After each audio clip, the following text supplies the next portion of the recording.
Muito bom dia! O Auto Esporte está começando! Hoje tem novos projetos de modelos elétricos. E essas motos que são um show de customização. A nova tapeçaria para modelos recentes e mais antigos. Carros PCD, desconto menor e mais opções. E para começar... linha, máquina e muita vontade de mudar o carro por dentro. Céu é o limite. Carrinho dele bonito é outra coisa, né? Esse aqui é o primeiro que eu coloco e ficou perfeito. Bancos, borrações. A procura por renovação da tapeçaria está em alta. Não é um serviço de produção longa escala. Começa a fazer de uma forma, a gente vê que pode ser de outra maneira e a gente muda tudo. O Luiz trocou a forração dos bancos assim que comprou o carro. Não é porque o estofado estava ruim ou com algum defeito, não. Foi uma opção mesmo pela cor, né? Mudou da água pro vinho, ou melhor, do escuro pro claro. E a gente vê que não é só no banco, né, Luísa? Não, eu fiz também a moldura aqui do painel e as portas também.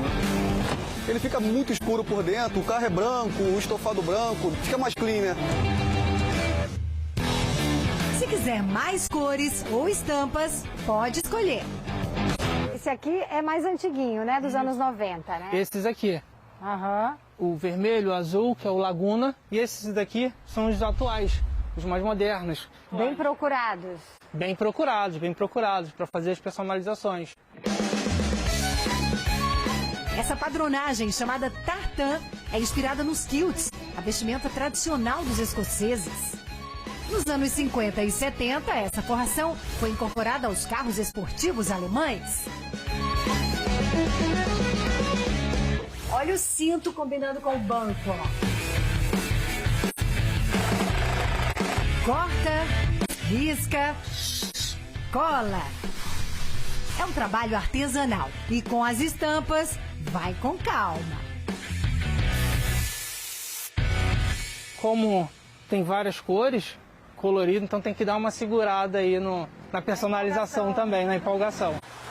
Essa Brasília 1975 chegou por aqui com os bancos originais na cor preta e levou aí uns 4 meses para ficar de cara nova. E olha só aqui, nessa personalização ela ganhou tecido e couro. E essa mistura funcionou muito bem.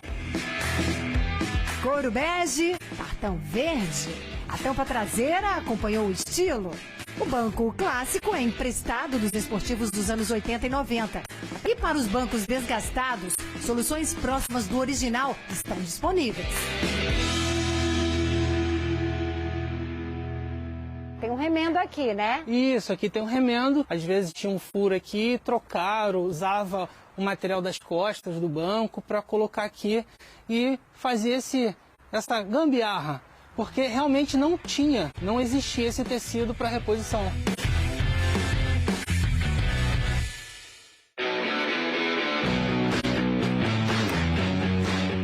O Pierre fez foco no painel. O material tem que combinar beleza e resistência. É um material sintético, ele tem um pouco de poliuretano, ou seja, ele é um pouco macio. A renovação vale a pena. Isso aqui, o efeito climático do Brasil, né? Ele solta totalmente, dá esse quebradiço, craquelado, né? Tudo de carro de 10 anos de uso, 5 anos. Pessoas que têm carro não sabem da existência que pode ser resolvido. Ele até vende o carro por uma questão visual, acha que está, né? Tá atrapalhando o visual.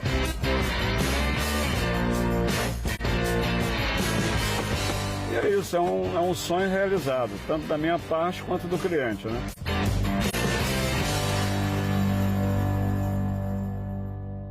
O tempo, o sol são inimigos, né? Do painel e também do volante. Olha esse volante aqui, como é que está desgastado depois de muitos anos aí exposto ao sol, estacionando ao ar livre. E nos dias de hoje ainda tem mais um elemento para agravar a situação. O problema do volante é o álcool, que ele tira a textura do material. Uso direto detona mesmo. Para aguentar tanta química, material sintético. Porque o sintético ele não absorve o suor da mão nem o álcool, né? Esse aqui é uma espinha de peixe para um carro mais sofisticado. E temos também esse tipo de costura que é azul e vermelho. O tipo de costura de casinha é diferente, tá vendo? Entrar no carro e ver tudo do seu jeito. É uma surpresa quando abre e vê o interior dessa maneira, né? Nossa, é muito legal. Tem que estar tudo novo e bonito. Novo, bonito. É uma obra de arte.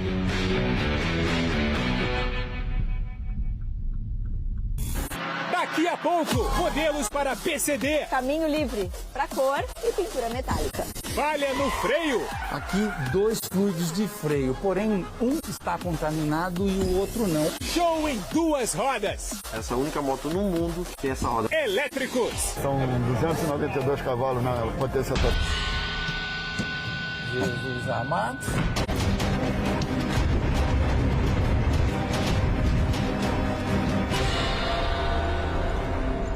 Na descida e sem freio.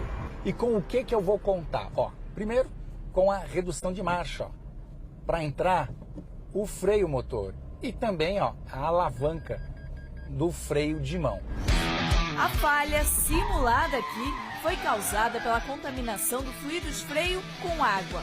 E olha, é fácil disso acontecer. Só de abrir a tampa do fluido, ele já absorve umidade. É uma característica física do produto. Quando o fluido ele é contaminado com água, né, vocês vão ter 2 pontos de fervura. O do fluido que está 230 e da água que está 100. Então você vai atingir uma temperatura híbrida aí no caso, né? E aí a água vai entrar com fervura, vai criar bolhas de ar dentro do sistema. E essas bolhas de ar dentro do sistema, quando ele for exigido, aí vai dar o tal do pedal borrachudo que todo mundo fala, o pedal vai estar lá indo lá embaixo. Vai lá para baixo. O fluido de freio é consumido pelo próprio uso do carro. E claro, pode ter vazamentos. E mesmo na hora da manutenção, precisa ser cuidado. E aí você vai me dizer, César, acredita que eu coloquei um fluido novinho e ferveu? Acredita? Você prestou atenção no DOT, ou seja, a especificação do fluido de freio? Veja bem, esse aqui é um 4, tem 3, tem 5. Quanto menor esse número, mais fácil ele vai ferver em baixa temperatura. Então, não é só trocar, é ter a certeza que colocou o fluido com a especificação correta. E nada de misturar fluidos. A troca é sempre total. Os mecânicos usam essa canetinha para medir a qualidade do fluido. Veja as diferenças. Aqui 2 fluidos de freio, porém um está contaminado e o outro não. Olhando assim não dá para saber qual é qual. E aí, meu amigo, a chapa vai esquentar para eles, que é o jeito de saber qual suporta mais temperatura. Eu que não sou bobo nem nada, já sei aqui, ó, que esse aqui é o contaminado. Vamos colocar ele no equipamento e ver o que vai dar. Como é que funciona esse teste aqui, ó? Essa vareta mergulhada no fluido, ele é um termômetro. E aqui ele vai informando qual é a temperatura que ele está. Olha só, o fluido não pode ferver abaixo de 230. E olha só, 234 não para de subir a temperatura e ele está suportando. Enquanto aqui, o que está contaminado, ó, 178 e está fervendo. Na prática, se você exigir os freios e chegar nessa temperatura, você vai pisar no freio, o pedal vai lá para baixo, meu amigo, e o teu carro não vai parar. Tá vendo? Nada de bobear na manutenção do fluido de freio, porque é um estresse danado quando acontece. Como você tem um freio de mão, esse aqui, obviamente, ele vai travar as rodas traseiras, né? O problema do freio de mão, né, é que ele vai te ajudar. Mas na hora que você abusar na puxada do freio de mão, acontece isso, o carro acaba rodando, né? E se o freio de estacionamento for só no botão? Olha que curioso, se eu pegar aqui, ó, e fizer o movimento de tentar frear, ele ameaça, mas não acontece nada, porque eu estou andando. Porém, se eu puxar, que é o que eu vou fazer agora, e segurar, olha o que vai acontecer. Ó. Opa! O carro para. Pouca gente sabe, mas o freio de botão, ele é um freio de emergência. Aliás, muito melhor até do que o freio de alavanca. Quer ver por quê? Ó? Mesma situação, descida, curva à direita. Estou aplicando aqui a mesma velocidade, ó. 50 por hora. 3, 2, 1, pá, puxei. Ó, desacelerou, desacelerou, desacelerou, desacelerou, parou. O que é bacana aqui é que ele recruta o freio ABS. E muitas marcas são as 4 rodas que estão freando. Diferente de quando você puxa a alavanca, que trava as 2 rodas traseiras e você perde o carro de controle. Aqui não. Como as rodas jamais irão travar, ele mantém a trajetória do carro, mesmo que seja numa curva. É bom saber como reagir. Melhor ainda é não passar por isso. Então, sempre verifique o fluido de freio.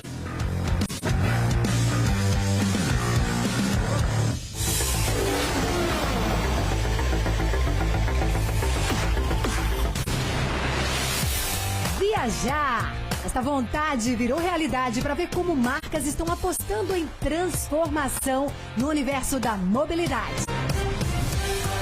Nesse passeio, a Alemanha inaugurou um novo formato. Sai o tradicional evento de Frankfurt. E em Munique começa essa nova fase, com as sedes mudando a cada 2 anos.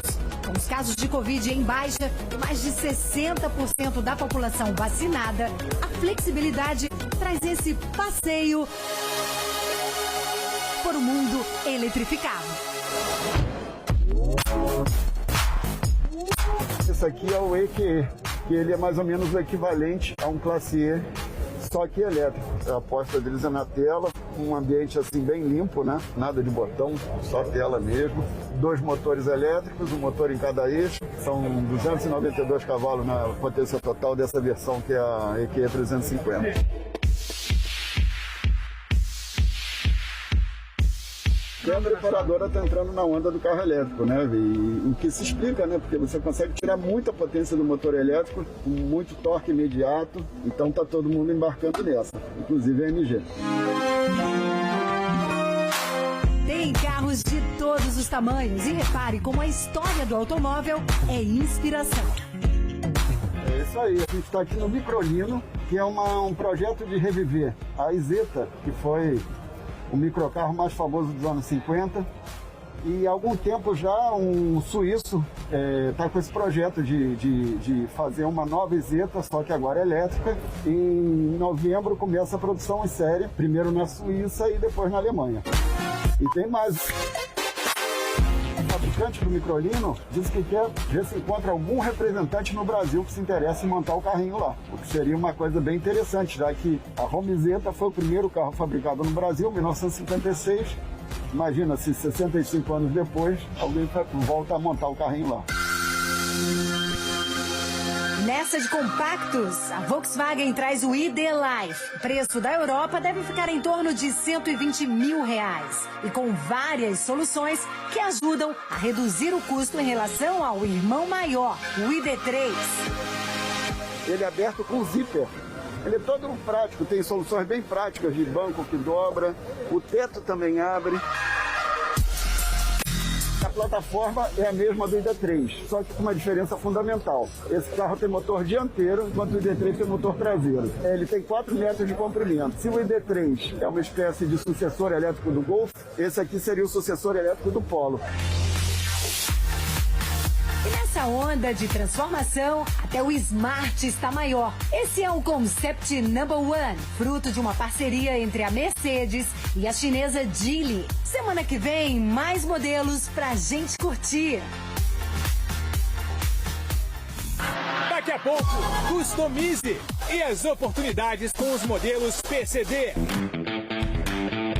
Novas regras e novas oportunidades. Se o desconto diminuiu, a lista de opções para quem é PCD aumentou. Tem montadora com opções em toda a linha, em mais de um modelo, em sedã, em SUV, ou seja, das versões mais básicas até as mais completonas. Animei por causa da nova lei que o IPI voltou a ter benefício, que antes nós tínhamos o teto de até 70 mil e não tinha muita opção de veículo.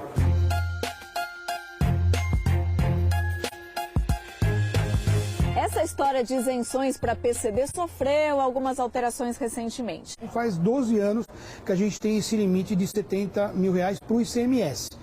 Para o IPI não havia limitação, mas o governo, através da medida provisória agora em março, limitou também a R$70 mil, o IPI. Acontece que hoje o mercado não tem mais assim tantas opções automáticas nesse valor e ficou impraticável. Aí o governo federal aumentou o teto para 140 mil. Mas atenção, é só IPI. Então, para efeito de IPI, que é o Imposto Federal, R$140 mil de teto e 3 anos para troca do carro. Para PCD são produzidos quase todos sob encomenda. Com as fábricas em marcha lenta, essa forma de venda direta tem precisado de uma injeção extra de bonificação. Além do desconto do imposto, nós oferecemos bônus extra para o consumidor de PCD, que é muito importante e estratégico para a nossa empresa. De cada 10 veículos no mercado, 1 é deste segmento. Com as novas regras, o consumidor passa a ter no radar veículos maiores, como os sedãs premium, por exemplo, e com descontos que podem chegar até a 18%. Aquele carro branco é o meu top de linha. Então, o cliente aqui, um cliente normal de showroom de varejo, pagaria R$ 119.990. O cliente com isenção, ele vai pagar R$ 101.090. Então, ele tem 11 mil, quase 12 mil de isenção de alíquota e quase R$ 8 mil de benefício da montadora. Se antes o PCD era aquele modelo básico, o carro vinha tão sem acessórios que alguns estavam até sem o tampão do porta-malas. Agora, isso mudou. Com o novo limite, o novo teto do IPI, é que nós passamos a oferecer a gama inteira, então desde as versões de entrada, intermediária e versões completas para esse público. Tem PCD com bancos em couro, rodas de liga leve, sistema de condução semi-autônomo, teto panorâmico, até carregador por indução. Pela legislação, pessoas com algumas limitações têm direito a comprar carro com isenção de impostos. No caso do Murilo, ele teve o polegar direito amputado. E aí por isso eu só posso dirigir veículos automáticos devido a não ter a pegada da pinça da mão direita. Então, numa situação rápida, para você trocar de marcha, eu não tenho tanta segurança.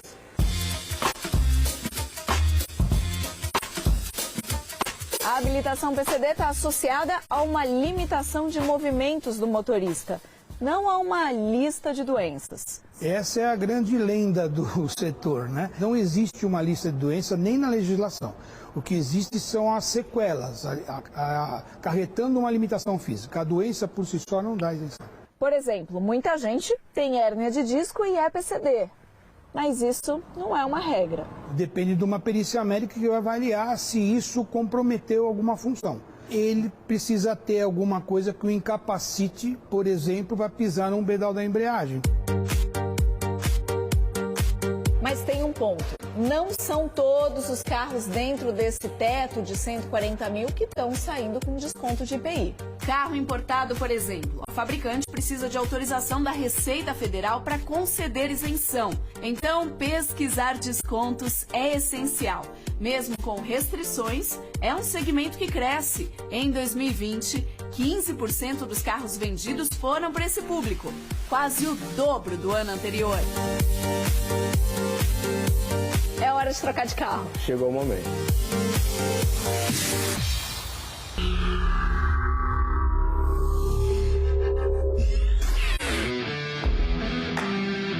Duas motos daquelas para chamar de únicas. Essa é uma Bagger e é o estilo de moto mais customizado hoje nos Estados Unidos. Essa outra já tem até nome, TMC Origami. A pintura dessa moto, ela vai ser feita inspirada num helicóptero que a gente fez em 2006. E eles são espécies de triângulos com formas e tamanhos diferentes e usando 3 cores, né? O preto, o branco e o cinza. E acho que vai ficar super bacana. E daí que vem o nome TMC Origami.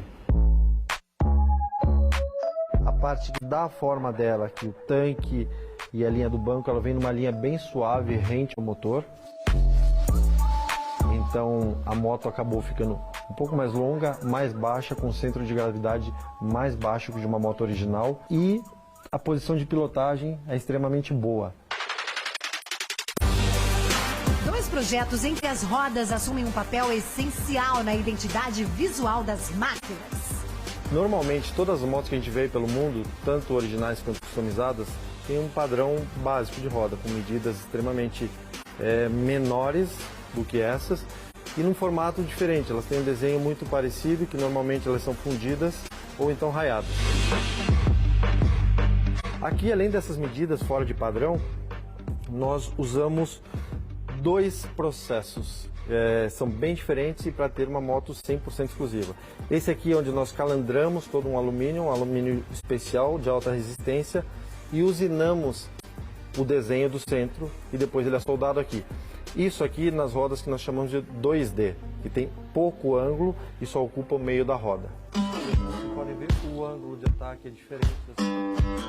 No projeto da roda da Cocoa, nós partimos de um bloco de alumínio sólido e isso nos dá a vantagem de poder trabalhar mais no desenho, né? Então pode ver, ela é toda arredondada aqui.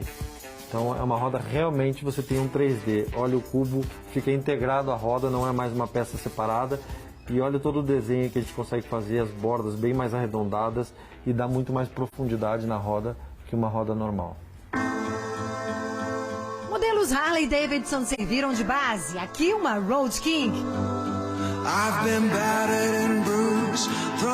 Na Origami, a Softail. Essa é a única moto no mundo que tem essa roda. É o aro 26 na frente e aro 18 com pneu 240 na traseira, mas o modelo de roda é o único, só existe nessa moto.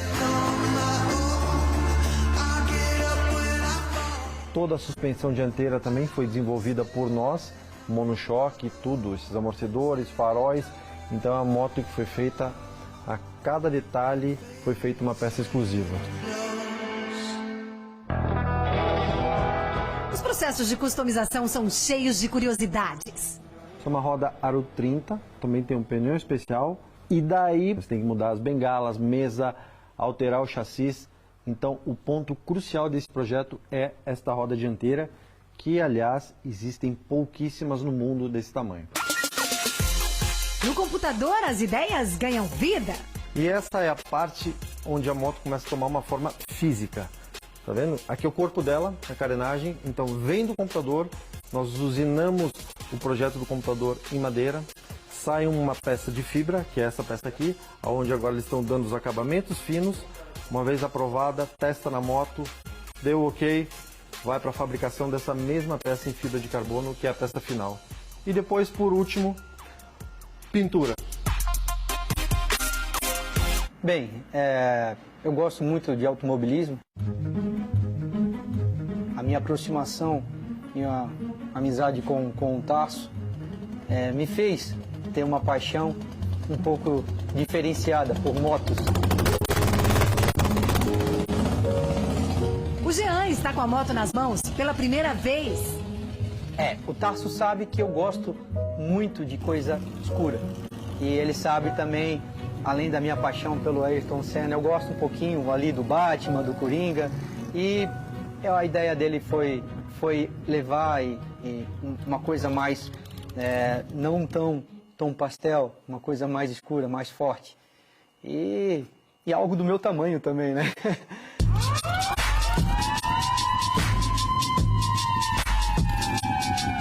E aí, Jean? Gostou do brinquedo? Não lembro da última vez que eu fiquei tão feliz, cara. Me sinto realizado. O dia de hoje, para mim, foi um dia especial. A exclusividade dela é algo que eu não imaginava. A dirigibilidade dela a força dela. Ao mesmo tempo que ela tem força, ela tem suavidade. É gostoso. Uma moto para passear. Tudo muito funcional, assim como na Bagger. Pode ser usada no dia a dia, na estrada, com garupa, bolsas laterais. Chassi mais alto, alongado e para estacionar, nada de pezinho, e sim suspensão a ar. Primeiro, para você poder ter a ciclística de uma moto original, e segundo, ao mesmo tempo a gente consegue ter aquele visual de ela andar super baixo. O motor é um motor de 1.700 cilindradas, porém, um detalhe bem interessante. Ele original tinha injeção eletrônica. Nós tiramos o sistema de injeção e colocamos um carburador para voltar a ter aquele ronco, aquela marcha lenta super baixa, que é tradicional nesse estilo de moto nas bem antigas. São bikes que são obras de arte e, ao mesmo tempo, boas de pilotar. Quem customiza não tem dúvida. Um bom domingo para você e uma ótima semana. Tchau!